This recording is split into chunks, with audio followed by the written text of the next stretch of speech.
as I'm still having people enter the room, I'll try to multitask here. I'm going to read this lengthy introduction to Jessica because she comes with such an abundance of wisdom that it comes from so many different places and areas. So let me just read it so that I don't forget or miss any of it. Jessica Vandenberghe is an engineer with a master's in science. She's worked in the oil sands, mining, regulatory, infrastructure, and consulting industries. She holds a Bachelor of Science in Chemical Engineering, Computer Process Control Co-op, and a Master's of Science in Chemical and Mining Engineering, both from the University of Alberta. Her career has taken her to communities large and small around the nation, and she sat on many boards and councils with stakeholders such as federal, provincial, and municipal governments, with First Nations, Métis settlements, and Métis nations, as well as academic institutions and private industry. As a mother of two and an Indigenous female engineer, she is passionate about diversity, equity, and inclusion, along with truth and reconciliation. She's currently the Assistant Dean, Outreach and Industrial Professor, Indigenous Engineering for the University of Alberta, Faculty of Engineering, where she oversees a whole portfolio contributing to the development of well-rounded and ethically minded engineering students who will ultimately help to build strong and vibrant communities within Canada. So Collaborative Change Coach is so honored to be able to host you, Jessica, in this presentation and this interactive session. And I'm just clicking the admit button over and over here. We've got lots of people in the room, so I'm just going to hand it over to you and let you get started. Sounds good. Thanks so much, Karen, again for the invitation to come and join folks today. And the topic that I'd like to talk about today is truth and reconciliation and answering the calls to action every day. And so I know there's a lot of people curious about how to engage with Indigenous communities and Indigenous peoples and how to start walking a journey with us. And so I'd like to do a quick land acknowledgement as well. And I know virtually we can join from many different areas, and I popped it into the chat that I'm joining you from Treaty 6. So it's always a great honor to be asked to acknowledge the land that we stand on and the peoples of this land. And I stand today on the traditional territory of Treaty 6, and it carries the hearts and footsteps of many First Nations, Métis, and Inuit people that have been here for thousands of years and many generations. And I'd like to acknowledge our and their relationships with Mother Earth. We know it's an interconnected relationship as we're all relations and have an obligation to respect that this land has nourished and healed and protected and embraced us. And we're grateful to the Indigenous peoples that have acted as stewards of this interconnected relationship. We're all relations, and as such, we all respect each other and our beliefs, but also our own individual relationships with Mother Earth. And so from my heart and spirit to yours, I come in a good way today to chat with you. Karen, if you can just go to the next slide. Okay. So the intent again is just to have a quick chat about truth and reconciliation. Maybe talk a little bit about the calls to action and then talk a little bit about what we can do in our everyday lives to answer the calls to action.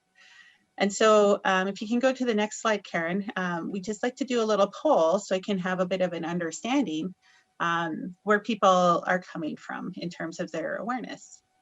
Okay. And so you should have a poll that has popped up for you. And if you could just go through the questions, that would be great.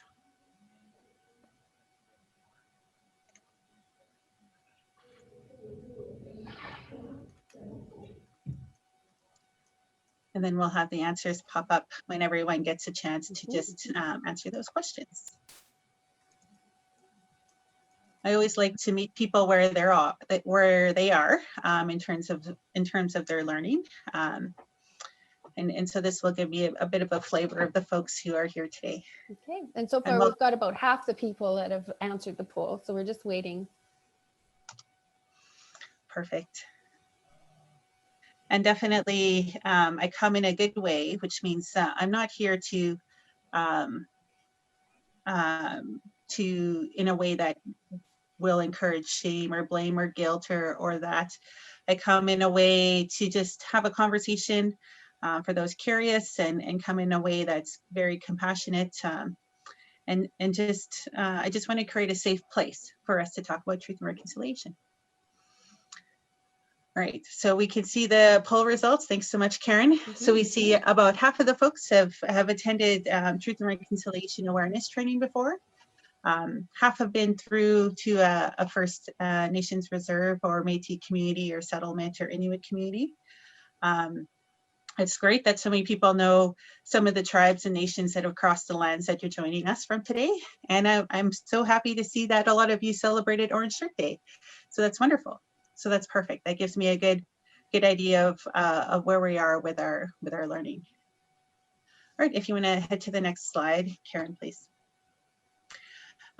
So this quote says, when we don't know each other's stories, we substitute our own myth about who that person is. And so when we are operating with only a myth, none of that person's truth will ever be known to us, and we'll injure them mostly without ever meaning to. And so when we talk about truth and reconciliation, a lot of what people feel is a curiosity, but also an uneasiness of how to take the first step. And part of that uneasiness comes from some of the things that we have learned that we all need to unlearn. Myself, I was born from the Dene tribes of the north of northern Alberta, but I was a 60 scoop survivor. So what that means is I was put into the foster and adoption system.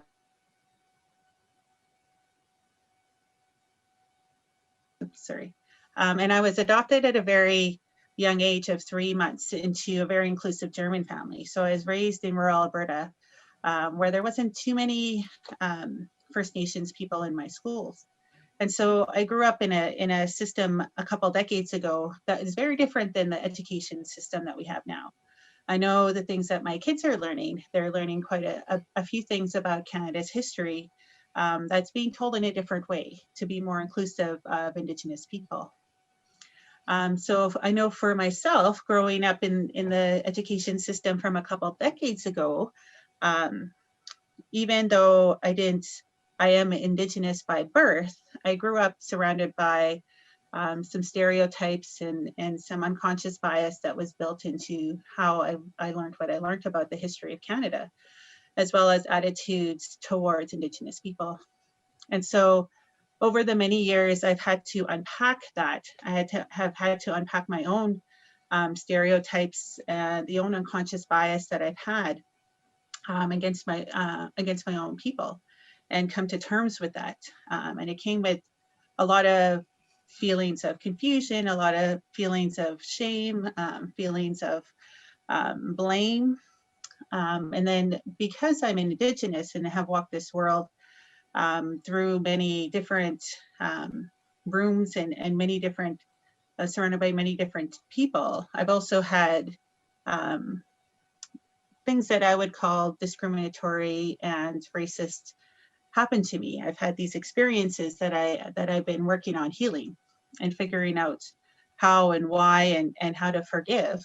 And part of that forgiveness I've realized in learning some of the truths and the histories of Canada is because some of these things are built into the systems that surround us. And so that's what I want to talk to you about today from the truth and reconciliation side. So if you can go to the next slide, Karen. And so this graphic is not original to me, and sorry, I forgot to put the credit at the bottom. But this talks to a person's readiness for having these conversations. I know there are people that will not be ready to have truth and reconciliation conversations. The fact that you're all here and joining me today means I think you are ready to have these conversations and you're curious. You might be more in the learning zone and the growth zone. The learning zone is where you're curious and you want to know a little bit more. You just want to have some guidance, how to start the conversations perhaps. The growth zone is when you're in more ready to do allyship and activism or be a champion and things like that, and do more outward actions. The fear zone, there are people that will stay in this zone, and that's okay. But where they are happy with living with the stereotypes and unconscious bias that they have. Because it is uncomfortable going through the learning zone, because it's an inner and outer journey when it comes to truth and reconciliation, because we do have to unlearn things that have been taught to us in the past and things that are built into the systems that we have to operate in today. Can you go to the next slide, please, Karen? So we always start with understanding. And so when I do these talks, often the first question people ask me is, let's sort out terminology. And so if you can go just through the next ones. And so some of the terms that you'll hear, and you can just put them all on the screen, Karen, are Indian. You can leave the graphic there, that's good. Our Indian, status Indian, Aboriginal, First Nations, Métis, Indigenous, Inuit, Native, Eskimo. And people often are curious around what is appropriate to use and what is not appropriate to use. And so I want to, again, make sure that this is a safe place where you can ask those questions. And so I like to start off with just sorting out the terminology. And so a lot of these terminology originate from legal documents, things like the Constitution Act, even dating back into the 1800s when the Indian Act came about. These are terms that were given to the Indigenous peoples of this land by folks from the settler. And so it's a way of naming or categorizing people based on whatever they have set the criteria as themselves. And so the reason Indigenous people are uncomfortable with that is that it's names that were given to them rather than names that they had given themselves. And so a good example of this is the nation that I am from. So the Dene Ta, they were given the name originally as the Slavey nation, actually. And so Slavey coming from this idea of slavery, of ownership, of treating humans as things and possessions. And I actually know the fellow who was the band manager at the time when he encouraged the band and the chiefs and the councils and the members to change their name to Dene Ta. And he said, you have the ability and the right to change it to what you call yourself. So why don't you do that rather than taking this name that has been imposed upon you and already comes with a feeling of oppression and a feeling of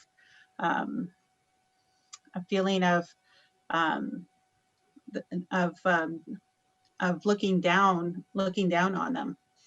And so they changed their name from the Slavies into Dene Ta. And so the reason there's a lot of sensitivity around the terminology is that it comes from being given a name that was originally intended in a derogatory fashion and then not being able to name themselves. And the hard part about doing away some of these names is the legality side of things. So Canada is based on a lot of legal documents, a lot of legislation and policy and things like that. So the Indian Act that exists today has a legal term called Indian in it. And so it's hard to eliminate that from things like court documents and conversations and case law that makes its way into media. But in actuality, Indigenous people really don't like this name. And I'll share with you a little bit more about the truth side, and you'll see why. If we can go to the next slide, please. I am joining you from Alberta, so this is more Alberta focused. If you're joining from elsewhere, perhaps we can provide some links afterwards to where you can find out what treaty area you're in. And so in Alberta, we have First Nations and Métis. We have Inuit folks in the province as well, but in terms of land, we have 3 treaty areas. And so we have Treaty 7 to the south, for those of you joining from Calgary like Karen. Treaty 6 is here in Edmonton and in the central part of the province. And Treaty 8 is to the north.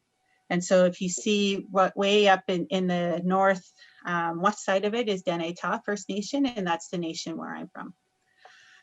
From the Métis side of things, the Métis have divided the province up.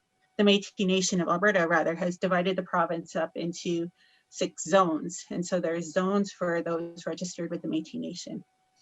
One unique case that we have is that we also have 8 Métis settlements. And so nowhere else in the world does there exist a land base for the Métis, except here in Alberta. We have 8 Métis settlements. And the Métis story is another very interesting one, but because of time, I'm not going to go too much into the Métis, so I'll be more First Nations focused than Métis and Inuit. And so it's not out of disrespect, it's just that we have a very limited amount of time. If we can go to the next slide, please. And so if you talk to First Nations and different nations people, you'll often hear creation stories about Turtle Island. And so there's a lot of creation stories of how the turtle rose out of the oceans and carried with it land and peoples with it. And North America looks a little bit like a turtle. And so there's a lot of creation stories around Turtle Island. And so thousands and thousands and thousands of years ago, First Nations people, Indigenous people came to the landmass of North America. Actually, if you trace it back over the bridge going from Alaska into Asia. And so that was many, many, many thousands of years ago. And then they freely moved around North America. They had their own way of governing themselves. They had commerce, they had ceremony, they had ways to make agreements between different tribes and different nations, ways to handle disputes. They had ways to care for their dead. They had ways that kept them alive and thriving for thousands and thousands of years. Just like over in Europe, the people of European descent had their ways of surviving over there and thriving. Often people say North America was discovered in 1492, right, of Christopher Columbus, but it wasn't discovered, right? There were these people here that had been here for thousands of years. So you'll hear this term settler, right? Settler people. So Indigenous people often say, well, the settlers came on their boats, right? And they came over. And right from the beginning back then, when folks came over on boats to Turtle Island, that's when the idea of human rights and Indigenous rights started to go badly. People were treated from the beginning as objects, as uncivilized, as savages, and that wasn't right. People were taken away and given as gifts. They were taken as slaves, and so began a lot of war over land ownership, because that is the way that the Europeans handled things. They believed in ownership of land, but the way of Indigenous people was not land ownership. There was no creating boundaries. There was no creating borders, because there is a belief that land has spirit. And if land is an entity, if land is has a spirit, you can't own it. You need to respect it. And you make treaty with the land, and you make treaty with being respectful in how you treat the land and what you take from the land, and you only take what's offered, and you are grateful, and you give things in return. And that's just lightly touching upon the relationship with land. But this idea of borders is one that was brought by the European settlers when they came to North America. If you can go to the next slide, please, Karen. So in 1867, when Canada came about, there was a lot of wars and a lot of fights between when the settlers came in the 1400s to 1867. A lot of fights between the Spanish and the English and the French and the Indigenous nations as well. And the United States was formed, and they plotted this all out and planted flags and claimed ownership. But when it comes to borders and things like that, this is what it looked like in 1867. And if you could go to the next slide, Karen, this is what it looks like today. And so these borders, according to settler ways, haven't changed that much. the most recent addition, of course, was Nunavut up in the north in 1999. But the rest of the provinces and the territories, their borders have remained fairly static for about 100 years now. But if you look through the eyes of Indigenous people, if you can go to the next slide, Karen, they see it this way, through the eyes of the treaties. And those borders, those boundaries look a lot different. And in actuality, the treaties don't have borders. In actuality, it's a relationship with land, and it's a relationship witnessed by the creator and witnessed by things other than the legal systems that were introduced when Canada came about. And so the lens that you look through are very, very different. The biggest thing, though, when it comes to truth and reconciliation is to remember what came with the creation of Canada. And if you can go to the next slide, Karen. And that is the Indian Act. So the Indian Act is the biggest piece of legislation that's still in effect that really impacts Indigenous peoples. And so one thing to mention, just thinking about the treaties, is that the treaties were signed between the Indigenous peoples and the Queen. And so it was meant to be sovereign to sovereign, nation to nation. And then all of a sudden here is an act that says, well, you know what, your agreements with the Queen are no longer because we signed this constitution. We became a country, and that in the eyes of the Queen and Canada nullifies everything else. And so Canada came about. And a lot of times you'll hear Indigenous people talk about treaty rights. In the eyes of the Indigenous people, Canada doesn't stand between, it's not a relationship between Canada and Indigenous people. It's a relationship between Canada from nation to nation on that level. So similar to Europe, where there's multiple countries altogether, the idea is that Indigenous people should have their own nation here, their own sovereignty here. And the treaties spoke to that. And so the treaties were being signed and these agreements being made, these large promises being made to Indigenous people that, yes, you have a place here, you're going to be sovereign, you're going to have your own way to rule, we're going to respect you.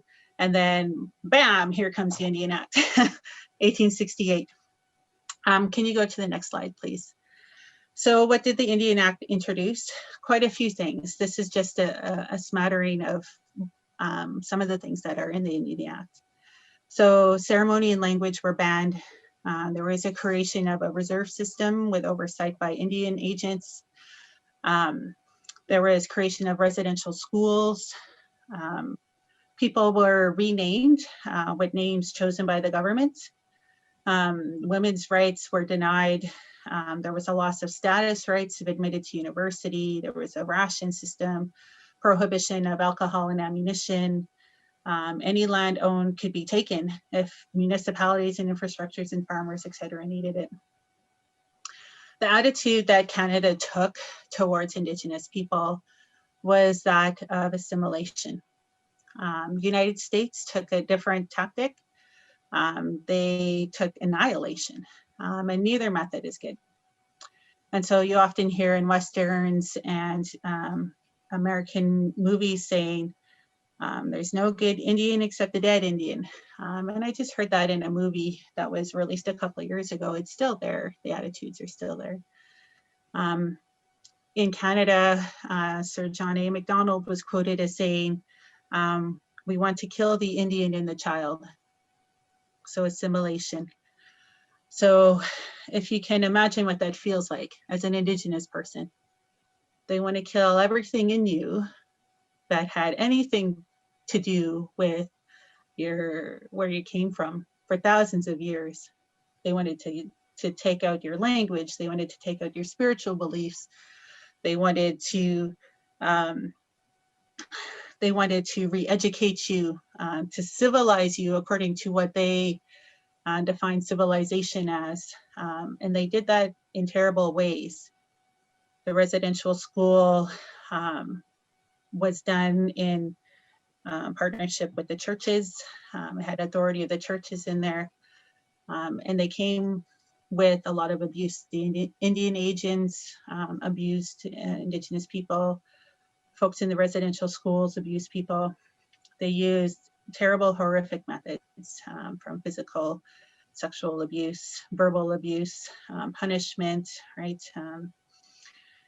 And if you are strong-stomached, you're welcome to read the Truth and Reconciliation testimonies. They're terrible. And I'm not going to dwell on it. I'm not here to, again, put any blame or shame or guilt, those feelings into you. I come in a good way, but part of the Truth and Reconciliation side of it is seeing what this is.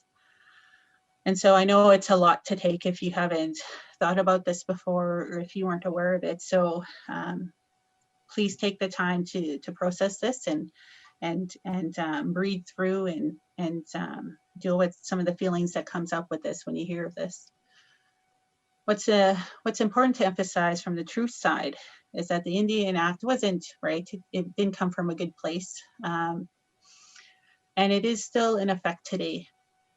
And even though the government of Canada and the provinces and organizations say that they want to work towards equality and equity, how do you make up for some of these things? And I don't have any solutions. We can't abolish the Indian Act because there's so much dependency on it right now. It needs to, there's different ways that need to be done to get us to the right place. But what has happened is anybody exposed to this has intergenerational trauma. It's traumatizing. Any one single act, even the act just of being punished for speaking your own language, that's traumatizing. But if you layer upon this verbal abuse and physical abuse and sexual abuse and kids being ripped from families and all of this, it adds up to a lot of trauma. And I myself have been through trauma. I've been diagnosed with PTSD. I have the things that have happened to me over the years that are quite a few. And I'm motivated to heal and I'm doing the steps to take to heal from it, but it takes its toll. And I've talked with enough Indigenous people, having worked with nations and settlements and Métis folks, to know that the multiple hurts take a very long time to heal.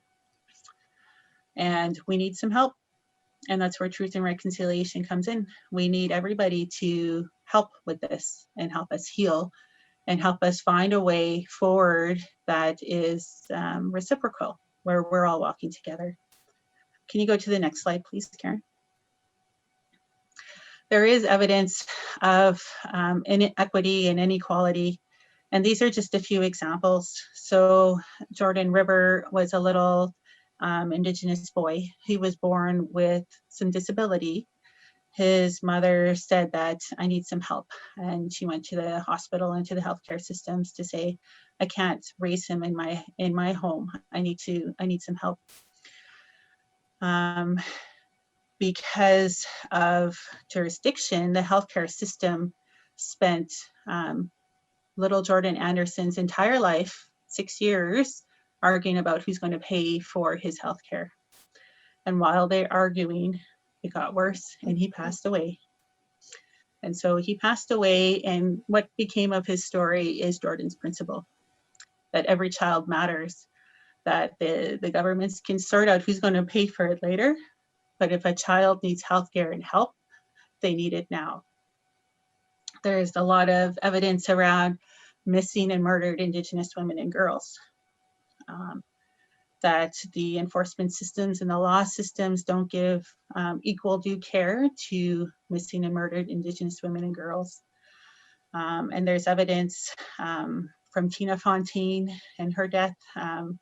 Colton Bushy is one as well, that due care is not given.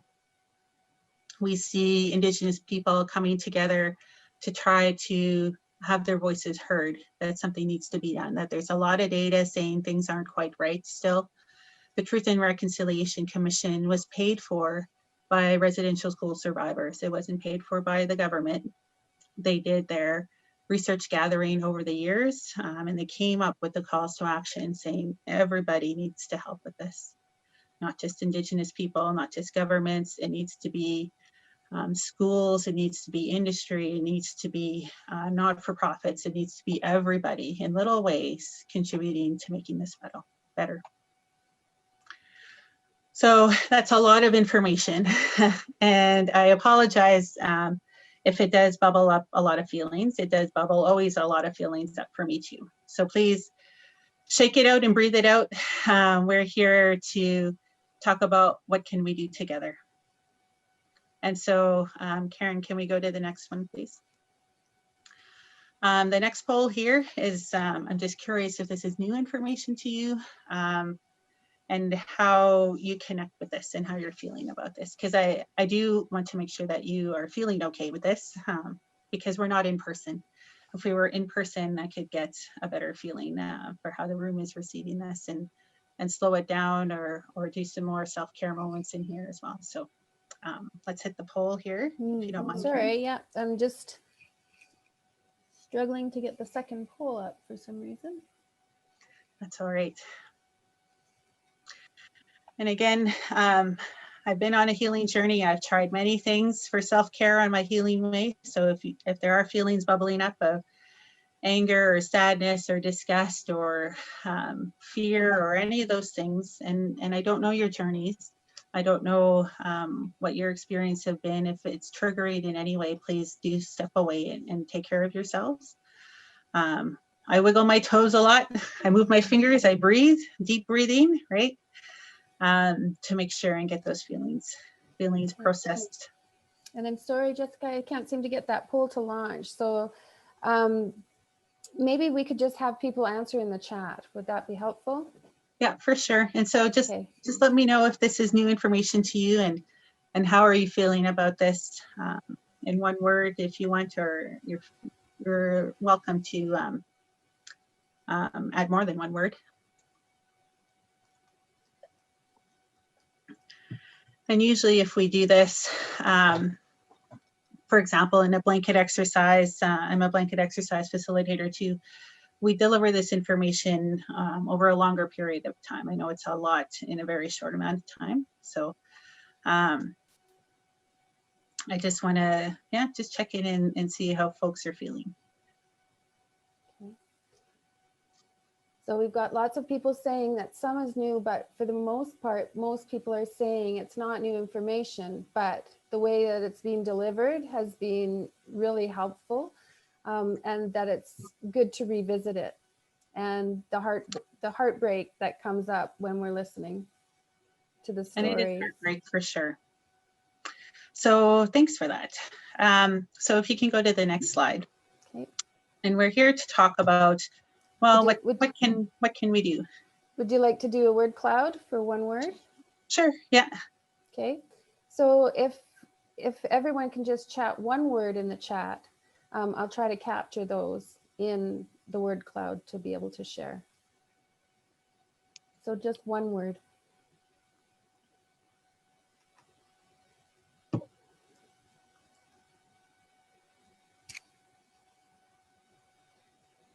And it's a lot. It is a lot of information to take in, for sure. And I've given these talks and it still always bubbles up things for me. I know it is a little bit more personal for me because I am an Indigenous person, but for the folks I talked to about this, for sure it bubbles up things. So, but there are things that we can do.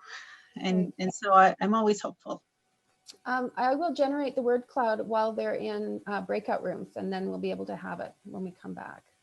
Sounds good. All right, so what can we do next? As mentioned in the beginning, this is a bit of an internal journey and an external journey. And so it's really the internal side is taking it all in. And so continuing your learning journey taking awareness training. If you've been part of a blanket exercise or haven't, it would be worthwhile taking a blanket exercise.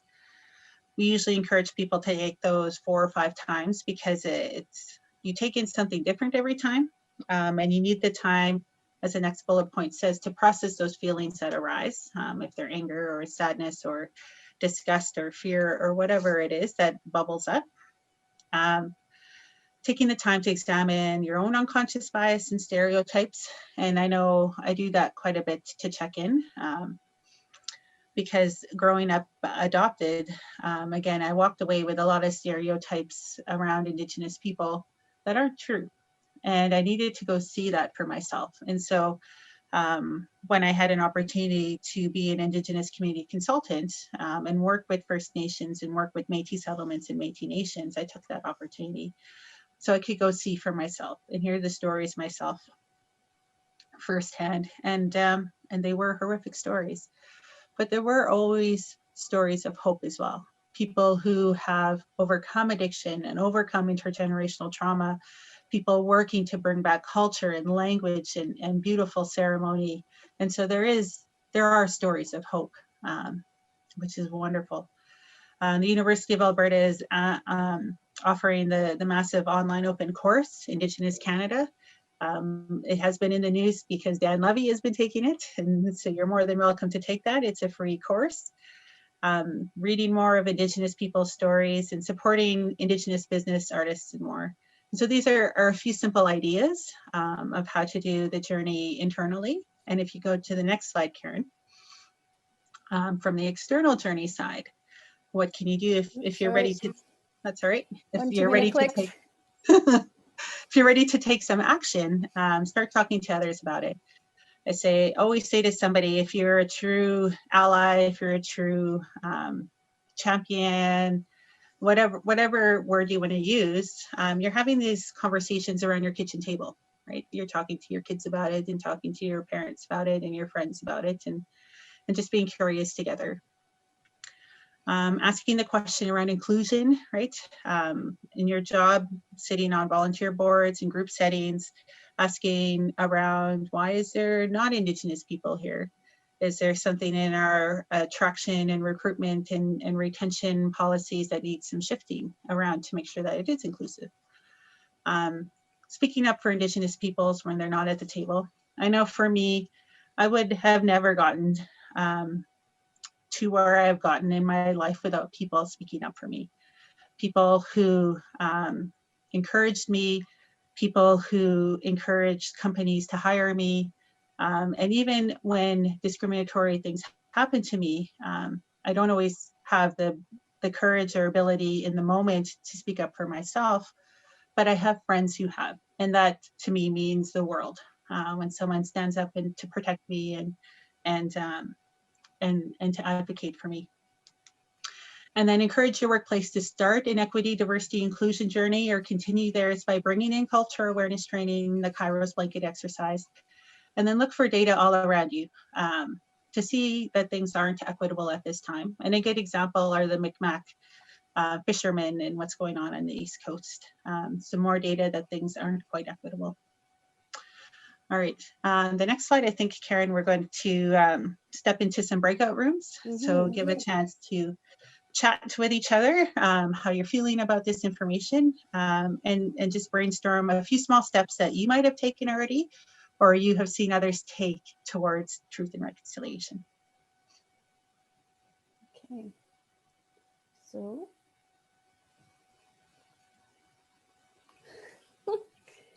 isn't this interesting? I'm just going to stop sharing for a moment. Because for some reason, my breakout room is not appearing to me.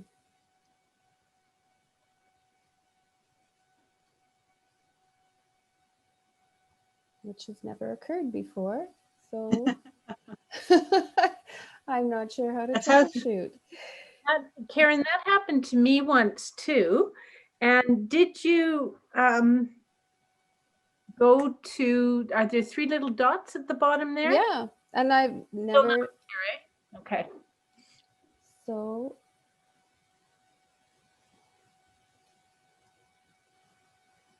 No, usually it's right here at the bottom. And let me make sure that I am the host. Nora. Well, what we could Nope. do too, Karen, if you Yep, can't find yep. it, we can just sit in circle Let's do that. as well. Thank you. So Because for some reason the technology is not friendly today. that's all right. So to sit in circle, I'll just go around and call the names of folks, and if you don't want to say anything, that's okay. You're more than welcome to pass. But again, we're just looking for thoughts about how you're feeling and actions that you've seen from other people in terms of small steps towards truth and reconciliation. And so, Sydney, I see you first. If you'd like to participate first. Oh, and you'll have to unmute. Thank you. How am I feeling about truth and reconciliation? I made a decision about 2 years ago that I needed more truth. So that the first part of this process was truth. And so I dedicated myself to hearing stories and to listening. And I still find it very upsetting, Jessica. But I also know that I am understanding much better than I ever did. And reconciliation, you need to have truth before you can reconcile your own feelings and reconcile with others. So that's where I'm at. Thank you, Sydney. Jocelyn, I see you next.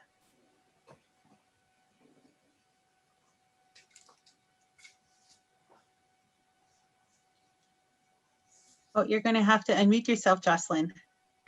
Yeah, it tends to make me angry and sad. My church, Unitarian Church of Calgary, has done a lot of work in truth and reconciliation. We did a Kairos blanket exercise, which is very, very revealing. I did take the U of A course, the Indigenous Canada course recently, and I had learned a lot of information from Gulf for an Aboriginal awareness course 20 years ago, but this really adds a lot of the detail, which is fantastic. And I think at this moment, I'm always honest when I say this, because of George Floyd's execution, things have changed now. I think there's a window where people didn't used to be as open as they are now, and that just seems to make a lot of space for this work. And I'm just brashing ahead as fast as I can, without being too enthusiastic and keeping the learnings coming first. So I really appreciate listening to you. Thank you. Thank you, Jocelyn. Adele, I see you next. Sure, I can unmute. Yeah, I think we all sort of feel very similar, the frustrations and the injustice. And for me, it's learning more, but also trying to find out what else I can do. Sort of like one of the comments I had was helplessness, and there is hope, but I almost don't know where to start. I do what I can through work. I used to work for the Ministry of Transportation in Ontario, and so I was able to try to really have good engagement with the local Indigenous communities, and that was helpful. I'm a face-to-face kind of a person, and so I found that was really helpful. Literally just knocking on doors, just saying, I want to better understand your community. I have this project I've got to deliver. Like, what does this look like? And just being really open and honest. I found that helped, but that's just such a little piece that I want to do more. Where do you go? So, but hearing the stories and the understanding and being able to kind of keep passing that on to other people, the biases that are out there, kind of correcting people where they maybe got it wrong, and some, encouraging others to learn. But it's a long road ahead, I think, and it's nice to see progress, even if it's baby steps. So thank you for sharing. You're welcome. Thank you, Adele. Janelle, I see you next. Oh, thanks a lot, Jessica. Thank you so much for sharing your story and great presentation today. And, I'm just here to learn more. I do have an Indigenous background. I'm a Manitoba Métis, but, I didn't grow up in an Indigenous community. And so I can't say that I've had the same types of experiences perhaps that others have. And so I'm just trying to learn more to understand about what some of those experiences have been, and increase my own understanding, awareness, and expand my perspectives. And yeah, I'm hoping to bring that into work that I want to do in the future with Indigenous people, and just, yeah, bringing, yeah, helping on this healing journey, I guess. Thanks. Thank you. Miriam, it's nice to see you. Yeah, I see you next. Me too, Jessica. So I'm early in my learning journey. I've done the Indigenous Canada course. I've started signing up to sessions like this and reading relevant books. I'm also doing on this in parallel a lot of research in Black Lives Matter. And I do see the commonality, I see common threads. And so what applies to one also applies to the next. But I'm certainly looking forward to learning a lot more than what I'm aware of at this point. Thank you. Rebecca, I see you next. Thank you, Jessica. I really appreciate you sharing your journey. I'm on my journey as well. And it's a long journey, and I think it's very complicated and challenging for Indigenous people to learn and grow and accept some of the things and look for that truth and reconciliation piece. I've learned to understand the intergenerational trauma that's in my family, and I think part of what I do is I seek allies and I listen to other people's stories and share my story a lot. And I try to find space where people are interested in sharing my story and use my voice when I can. So thank you again. Thank you. Bill, I see you next. I'm happy to be on the call. I am a communication specialist that does work in diversity, equity, and inclusion, as well as land. I was on a project in Hawaii regarding Indigenous lands rights, and I train people in nonviolent communication, how to be compassionate towards both ourselves and others, and to be able to manage emotions better. So I get hired by different companies and states and individuals to help manage communication, to manage emotions differently, and to really contribute a path to peace and reconciliation that allows for a recognition for the things that took place in the past, as well as what are we going to do in this present moment in order to get restoration to take place. And our words are important, so we want to make sure we say good ones. And whether it's Flint, Michigan, and during the water crisis, or different other things that I've been involved in trying to get restoration, it really is tough because individuals really struggle about what to say without getting escalation. So very, very important work that that all of you are up to and exploring together. So I'm just happy to be on the call. Thank you. Sienna, I see you next.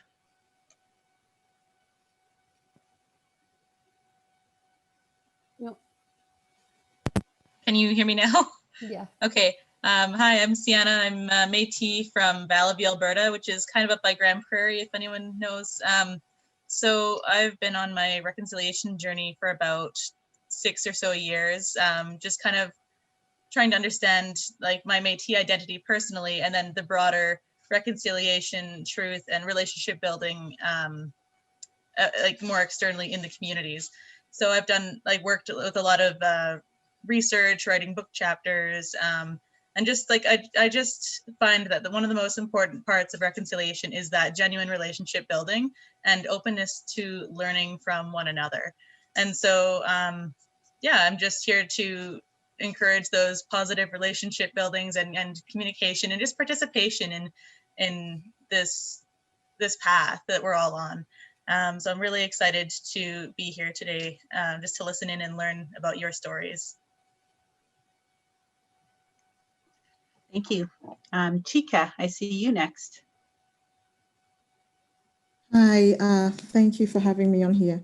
I just wanted to say thank you so much to Jessica as well for sharing this story. I mean, I don't mean to downplay the issues surrounding the Indigenous persons, but being an immigrant myself, I also do have, you know, it just reminded me of home and, you know, very similar to the kind of feelings I also feel in our experiences and what happened, what had happened to us back home.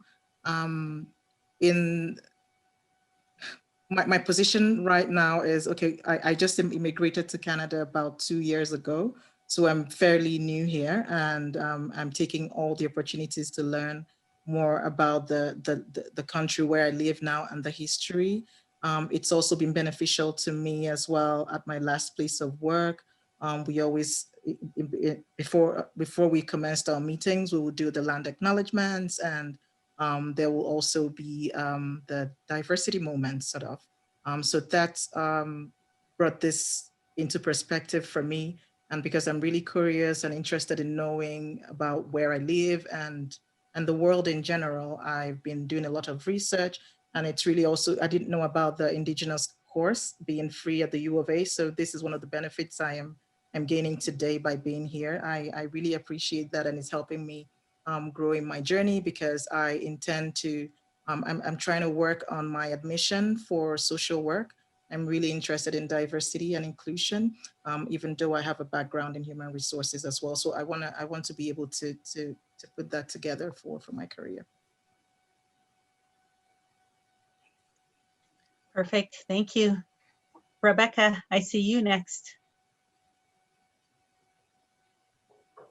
I already spoke. Sorry. Oh, sorry. Nadia, I see you next then.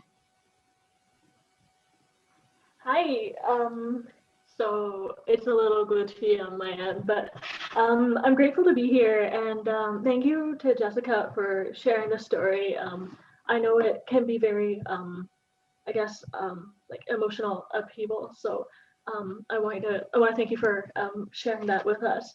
I also want to say I really appreciate hearing from Chica about like learning so much about the country you're in now.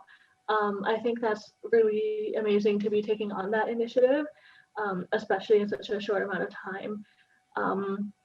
In terms of taking action towards truth and reconciliation, so I guess in a way, I was fortunate that the Alberta curriculum, at least when I was going to school, incorporated to some degree Indigenous settler relations. I know in some provinces, I think Ontario, I heard might not include it, and then there seems to be talk of it being phased out, which is not good. But I think it can be hard for, I think as someone who like comes to Canada without that, like learning it in secondary school, I think there can be a knowledge gap, and I think it's important for us to have these conversations, as well as individually like staying informed. So I recently had a conversation with a family member about the discrepancy or discrimination in healthcare, and they were like, "Oh, well, maybe it was, you know, doctors are negligent." And then I brought up the example of Joyce Echequan. And it's so unfortunate that something like that had to happen where it was so blatant for it to be taken seriously. And I think like we need to do a better job of like acknowledging the issues that minorities face before it gets to the point where these lives are lost.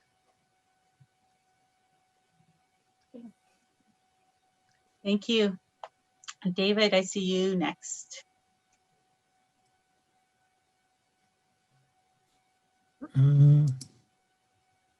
Hi, Jessica. Thank you very much for your story. We really appreciate hearing your story. For myself, I have worked with the First Nations before, so I have direct experience working with First Nations or indigenous peoples. And actually, I started my journey, almost 3 years ago, working for First Nations. So, and working with First Nations peoples really made me see what they're all about. And I've got a real passion to work with indigenous peoples, and I do want to keep working with them in the future in whatever way I can. And I have taken the course from U of A. Actually, also did a course from USC too on Indigenous Canada. So I've done a lot of background training to kind of supplement what I learned working with the First Nations community. And I do want to say keep working with First Nations or Indigenous peoples, and also reach out to our church, and also want to work with the social justice issues through our church, again focusing on Indigenous peoples again too. So I do want to keep working in that space and do what I can to make a difference for the better. Thank you so much. Pazora, and I apologize if I'm saying that wrong. Hey, Jessica. Sorry. Yeah, no, it's okay. It's called Pazorora, but yeah, it's been butchered so many times that it doesn't. Yeah, it's one of those anyway. Yeah, no worries, no worries. Okay, yeah. So for me, there's so many elements about this which have. I'm sorry, I'm not going to put the video. Working from home, not bathing and everything. But anyway, so there's two situations which happened to me, which made me want to engage a lot with the communities which are nearby Edmonton here. So one of them was when I was at work a couple of years ago. I think it was back in 2013 when I just immigrated into Canada. On our lunch break, I was just asking different individuals in our lunchroom that, hey, how come we don't have any person who identifies themselves as Indigenous working for us? And that conversation sparked like a long chat the whole lunchtime. And I realized that a lot of people have this bias of indicating that, well, like the unconscious bias of saying, well, they don't do engineering work. They don't do this type of work and everything. And because of my background, because I'm an African individual and I immigrated here, I understood that from the perspective of saying that, okay, that's just someone looking down upon you, which is just ignorance at the end of the day. So that was the one occasion. The second occasion was when I was driving to Montana, like again, a couple of years ago. And just before you get to Montana, if you're going through Lethbridge, you get to a place where you're at a farm, and then all of a sudden you're just into it's like a different zone altogether. And then it wasn't such a developed time, and I was so disappointed in it because I was like, I asked my wife, hey babe, where are we? And then she told me, yeah, we're still in Canada, but it seemed like we're not in a different part of Canada. So the amount of development there was so terrible, and I was like, okay, something has to be done. So what I did the Indigenous Canada course this year, but before that, I'd already always engaged with elders. Like I know some knowledge keepers from the Enoch Cree First Nation, but just talking to them and just different people, just talking and understanding what they're about. And then also what I do is for my kids, I want my kids to grow up knowing that we're just all the same. So what I do is my community, I just consult for them, the Zimbabwean community. I just try to find ways of saying, whatever skills you have, let's go and identify, let's go do agriculture at a reserve. Let's go have a conversation with different elders. And then the other part will be, I offer training on my specialty, which is geospatial data, because I think it can help with some of these issues on land tenure and everything. And yeah, I guess that's, and not being prescriptive, but just starting off by listening. That's the main thing, which my trust is. Thank you so much. Rhonda, I see you next. Have to unmute. There we go. Hi. Wonderful to meet you. And thank you for your courage and strength. I feel encouraged by listening to you. So I think I've been on a journey of the truth first, as someone else indicated too. There is a sequence to this, because you can't reconcile if you haven't gone through the process of discovering what the truth is, or learning that you don't know what the truth is. But as a non-Indigenous person, it's also, I find, a very delicate balance to not be that outside, not be the colonist, and I'm going to come and help you, whether you want me or not. I'm going to come and help you. So it's very, I try very hard to not do that, but at the same time, reconciliation takes everybody. And so I've dedicated my career and my personal life, actually, because it is such, I feel a conviction, like we need to do something. Everyone needs to do something, because this is just so wrong. And the dynamic here, the history here is so wrong. So I will risk being the outsider to try and take and do my part. So I've been a professor of Indigenous education for about 30 years at the university here, and I'm coming from Ontario, and then recently been on as a national curriculum lead for the National Centre for Collaboration in Indigenous Education, which is taken all across Canada, which has just been lovely. Worked with the Ministry of Education in Ontario for 2 years with the Truth and Reconciliation Commission. And Nadia, I think I'm getting the name right, had mentioned about Ontario taking Indigenous curriculum out. And this is correct in the provincial level, where the Premier had decided we're not going to fund new curriculum. But then the federal level went, no, Truth and Reconciliation Commissions are way above you.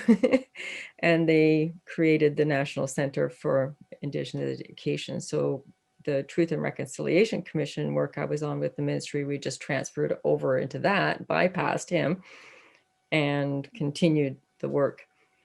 And well, yeah, then I spent time being a project manager for designing a new 5-year Indigenous Bachelor of Education program at Trent as well. So those kind of things, but always under the guidance of elders and knowledge holders. So I'm on the right path and not doing it from my perspective, what I think is right. So I think that's part of reconciliation, is just asking all the time, asking, because I don't know. It's not my history. It's, I'm part of it, but it's not mine. So that's how I find reconciliation, is just ask. That's how I've that's kind of how I do it. Thank you. I'll unmute again. Thank you so much.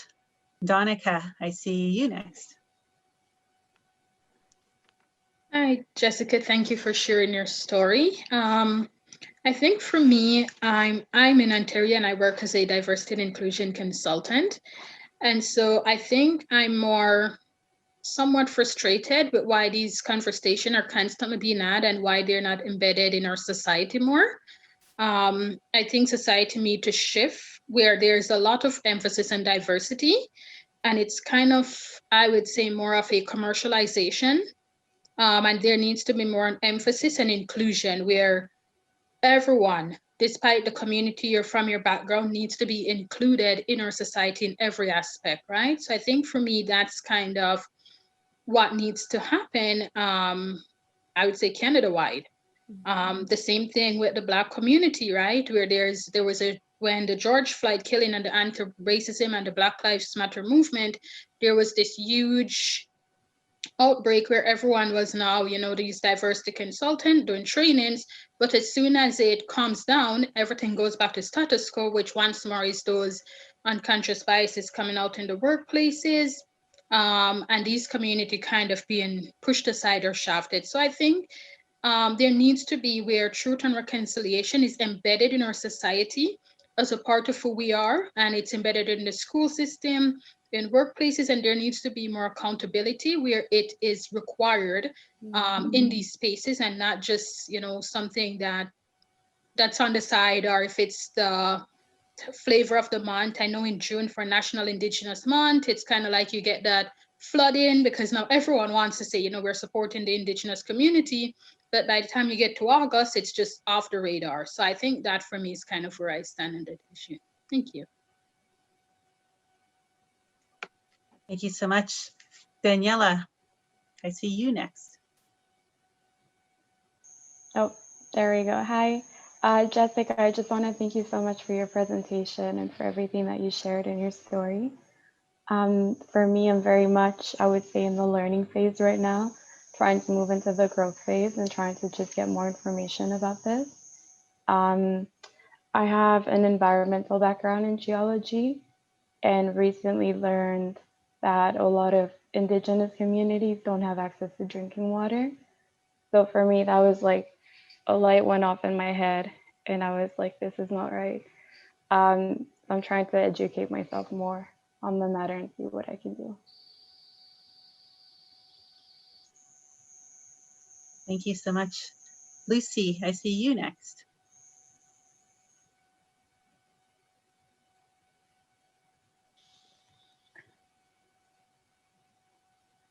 Can you see me now?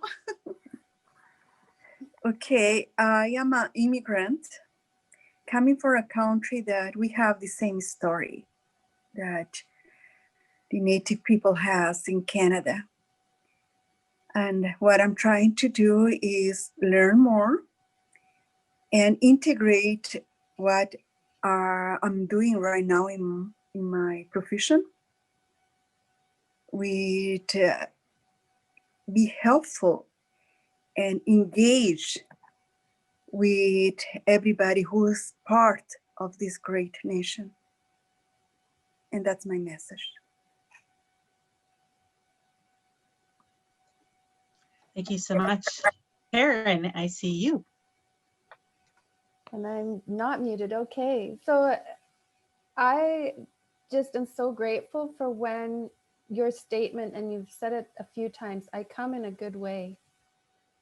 And of course, listening to the stories, I have a Métis stepsister, and I also have step nieces who are Métis, Cree Métis from Saskatchewan. And so this is close to my heart, but always felt a great affinity and helplessness.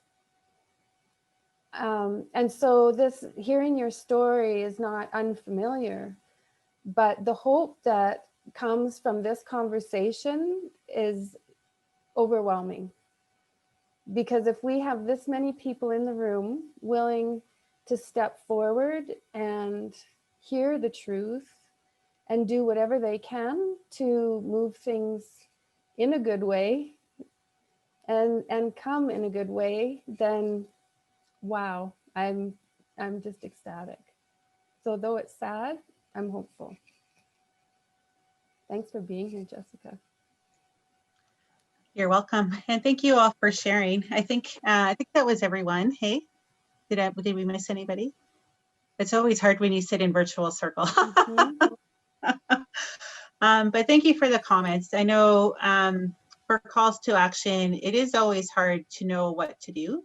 And I've worked in outreach, even though I'm an engineer and I've done my technical career. My volunteer career has always been dedicated to outreach. And I say always, success when it comes to things like this, success when it comes to outreach. If you impact one person, that's success. So for all of you who want to do more, when you're just listening, that does a whole lot. And for me, I know as part of my healing journey, for some of the larger racist things that have happened to me, just having someone listen and believe me is huge, right? That's a very big thing. And it seems it's the same for other people who've been through traumatic situations. If you feel everybody has to find the right fit of calls to action that fits their personality. So if you're an introverted person, the listening safe place thing is a good fit for you. If you are an outspoken person and you want to advocate, there's a lot of ways to advocate. talking to your MLAs, talking and writing letters to the prime ministers. If you're down in the States, Bill, I think you said you're in the States, like writing the president down there. If you're more of an advocate, like definitely there's ways to be loud voice as well. But it's also okay to be quiet and just create those safe listening spaces. And then using your influence where you can. So if you, I believe, if you have the privilege of sitting in a position of authority, that sitting in that position of authority comes with responsibility. So the responsibility to be the voice for the people who aren't at the table, to make space and lead by doing things like land acknowledgements, meaningful land acknowledgements, and building those relationships with surrounding Indigenous communities, starting the conversations and just being that good role model. And then figuring out how to bring these into different arenas, right? So as an engineer, bringing it to engineering projects that, you know what, maybe we should do more than just the regulatory duty to consult. Maybe it means building a relationship rather than just having a conversation and checking that box off. Maybe it means more than maybe realizing that by hiring Indigenous people, we come with a whole suitcase of trauma. and sometimes we need a little bit more extra in terms of benefits or flexibility or things like that. And always, always we need voices that aren't just Indigenous people speaking up. And so that is a big thing too. So just finding the right fit of your call to action. And knowing that just simply listening and learning is a big step. Like, I don't feel like you're doing nothing by going out and reading and taking the online course and just listening to people. It is a big step. So don't downgrade that. So that's the last that I want to say. And I know we've gone over time, and so my apologies for that. And I'll hand it back to you, Karen. Okay, no, and I think the people that are still in the room is a testament to the power of the conversation today, Jessica. And I think perhaps it was, you know, the universe sending us the opportunity for a circle by disrupting our technology. I believe we really benefited from the failure of that, turned into a great success. So thank you again. I'm just in awe of your courage and your way of being. So thank you again for being here, and thank you so much for everyone who attended. Look forward to seeing you all in other Collaborative Change Coach events going on this month. So take care, safe journey, and let's all go in a good way. Good night.